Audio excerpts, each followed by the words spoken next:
Yo guys, magandang umaga sa inyo. So sasagot muna tayo ng katanungan.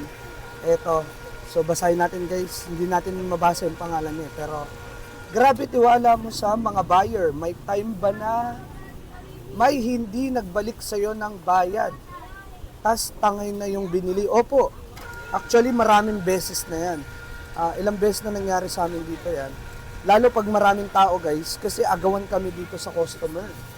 So, kailangan mabilis ka kumilos. Minsan, pag naubusan na kami ng barya, so, kailangan namin magpapalit. Pag umalis ka kasi, may iwan mo yung mga pending na customer. May tendency, lilipat sila eh. Kaya ang gagawin mo guys, syempre, makikisuyo ka na lang dun sa mga customer na kakatapos mo lang gawan na pag bumili sila ng gulay, balik na lang nila yung kulang na coins, minsan barya, ganyan.